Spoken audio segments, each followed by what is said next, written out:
John Fredericks Radio Network. Joining us now is Michael Thulen.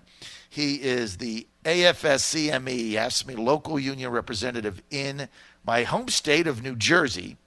And he's joining us now, and we're going to talk about the landmark Janus ruling and how that's affecting everybody and what the future is with that. Hey, Mike, great to have you. Thank you very much. Good morning.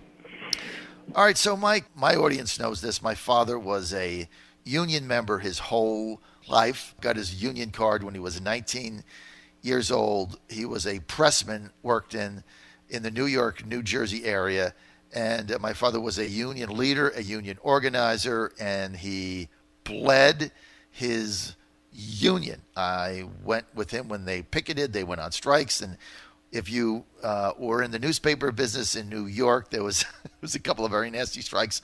One with the Daily News where I think the Tribune company owned it. I forget who owned it, but they tried to bring, I guess they called scabs in, non-union workers, to get the papers out. And the union picketers overturned the trucks, and it was pretty bad. And they wouldn't let them in, and the cops were there and all that stuff. So I'm a big believer in them. That's how my family grew up. But tell us what went on with this ruling and what the effect of it is, Mike, going forward. Sure. So basically for public unions, not quite like the newspaper ones, but anybody that's your police officers, teachers, nurses that work for public hospitals, I'm a building inspector, garbage men. We were currently in certain states like New Jersey, if you started work for a township that was already unionized, no matter what, most of your union dues were going to be paid. So if I decided that I didn't really want to be part of the union, they were still collecting my fees, but supposedly only about 15% of the fees were, in theory, going to politics, which wasn't true. That would not be taken out of my paycheck, but I'd still be paying 85 of a regular dues that anybody else would pay. And there was no option beyond that to not participate.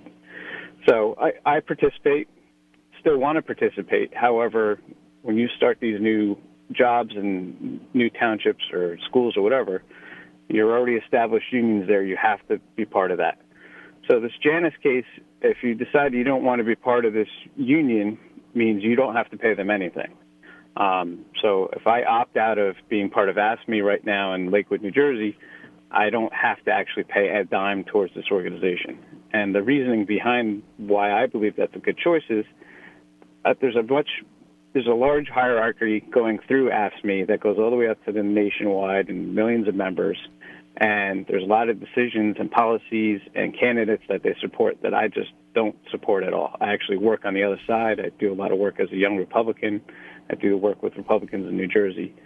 So if AFSCME in New Jersey only supports Democrats, which should be their choice, but you as a regular member to vote into that system or not. They come down and they say, we're supporting Hillary Clinton today. Part of your dues is going to her. We're going to ask you every day to give her a donation. We're going to ask you, and I'll try and force you into walking the streets for her. And that's what the system is. So now the Supreme Court allows me to go, you know what, I like the union. I like collective bargaining. It works for me. However, all the politics, which is really where you're spending all the money, I don't have to give you that money anymore. So basically, prior to this ruling, this Janus ruling, landmark ruling, Mike Thulen, by the Supremes, basically before that, if you were in New Jersey and you're local and you're a local union representative, anybody that was a member of the public sector, right, paid for by taxpayer dollars, right, that's what the public sector is, part of the public sector, gets a job there, you can join the union or not. Either way, a minimum of 85% of your dues was taken out of your check, confiscated. Basically, it's a condition for employment. Right? Yeah. Imagine moving to New York City and all of a sudden your paycheck is like, oh, we're going to take $100 a month out of your paycheck for the Democratic Party. And you're like, well, that's not what I want to do. But no, you live in New York City. It's required. Right. So then they just take it out. But now public sector employees that might support AFSCME, still they're going to be able to opt out of it. So they can say, look, I just don't want to pay this, whether it's $100 or $50.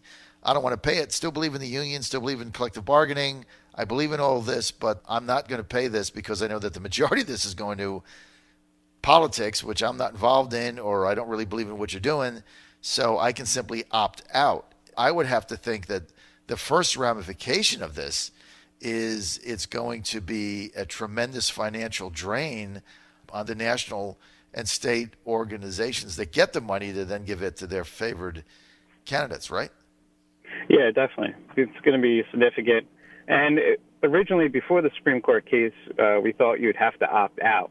So now with the Supreme Court ruling, you actually have to opt in. So it's really changed the thought process of what was going to happen after. AFSCME was pretty sure that it was going to come out this way in the Supreme Court, but no one knew anything about having to opt in, which is really the game changer now. Right. So basically, AFSCME thought, okay, you're going to have to opt out, which means if you don't do anything, it stays the same, right? Yeah. So, Correct. Some people are, they're upset by it, and they're going to take advantage of it. They don't want to spend the money. They don't believe in it, so they're going to opt out. But, they physically have to do something, and that takes time. Now, starting X date, right, you physically have to say, yeah, take this money out of my check. That's got to be, I would just think as a layman, Mike Thulen, that's got to be at least a 50 or 60% swing. But there'd be a lot of people that would just be, they're paying it. They've always paid it. Comes out. They've got to factor it in. They forget about it. It's like whatever. But now it's like, do you want me to take this $100 out? Because if you do, you have to check this box. And people will be like, $100 a month? Let's see what I can do with it. And that's cash. That's the other thing. It's 100 cash. It's 100 net or 70 or 80 or whatever the number is. It's net. Somebody comes to me, I've got, kids in private school, and somebody says, hey, you can get an extra $100 a month in your check? I'm like, that's like a big deal for me. I would opt out of that thing in a heartbeat. Or I certainly wouldn't opt into it if I don't have to. So I would have to think that's going to be a hardship. Yeah. Well, it's going to be a hardship because currently a lot of these public unions don't offer any other actual benefits. They have little website programs that kind of like a AAA membership will get you a discount somewhere. But they don't help you, teach you any extra job skills. They're supposed to come help you negotiate and be experts in it. They send people I've negotiated 2 contracts so far with this town, and the experts didn't even have a business degree, let alone have any experience or any information of salaries in the area. They're come willfully unprepared, but they're you're paying a lot of money for them to represent you, and you're not getting that service. So that's where I think it's going to be different. If a union was actually providing those services, and I think private sector unions are doing that, they teach you some extra skills, they're educating you about your employee rights, they're actually there and prepared to come negotiate a contract for you, it's worthwhile to pay a union to do that. But unfortunately, the public unions haven't been held to the fire, their feet to the fire, to actually provide these services in any meaningful manner. So hopefully now that occurs. I still would like representatives, and there's plenty of employees around me that are great at their job, being mechanics, inspectors, what have you, but they don't know how to negotiate with a township or a county and really make sure that they're getting the proper salary or proper benefits that they deserve for their skills. Mm-hmm. Well, and also what happens, I think, we're with Mike Thulen. He's an AFSCME local union representative in New Jersey, and he's a collective bargaining negotiator for his local chapter, and he is in favor of the Janus ruling. But, Mike, what is interesting with this, and I think the example you gave is classic, because when your income is guaranteed by confiscation, and that's really what this was, right? It's just the money is confiscated. If you want to work for this township of Lakewood, New Jersey, or Washington, D.C., if you want to work in city government, or you want to be a school teacher in Billings, Montana, right? The money is confiscated. And so there's no accountability that goes with that. So they just get the money, do whatever they please. You have to pay it. It's a condition for employment. And then there's no accountability. And so that's why you get people going to meetings that are unprepared because they're not accountable. They get the money no matter what. And you juxtapose that with a private union like my father belonged to, was, union private companies, and you know how unions are in New York. They're not, sure. you know how it goes, especially back in the 60s where I grew up, Mike. It was a pretty tough environment. But, those that, like my dad, bless his heart, they were such supporters of it because they bridged the gap for health. They had a strike fund. I remember when they went on strike, they were on strike one time for 9 months. My father didn't have a job. He didn't get paid. They had a strike fund. Also, they had a food bank set up where I remember going with my father to the union food bank and getting food for the family. I mean, that's what the union did when they were on strike. So there were definite benefits there, and the people were very supportive of it. In your situation, it's just they take the money and then they give it to Democratic candidates, and that's it. You have no say over it. It's crazy. Correct. Yeah. Not only that, so I've been a president for over 3.5 years in this organization. And once I got involved and I started going to our statewide meetings, they give you cash balance reports. They give you statements of activities for the budgets for these councils that they have in New Jersey. They're hundreds of thousands of dollars a year. They don't receive any third-party audits. They have internal audits that skip huge things. And they don't even account one category to the next category for quarter to quarter. So you can't even tell exactly how much money they gave to a candidate or how much money they spent on research for negotiations because they change those categories in their own budget from quarter to quarter. So and there's no accountability. So when you ask for a third-party audit or request that, what they come in and say, well, you're not allowed to be an elected member in this union anymore just because you ask questions. So, and then as far as I know, in the state of New Jersey, AFSCME International came down and got rid of all of our district council level, which is essentially the people running the state, last April. They gave us no answers as to why they actually did that.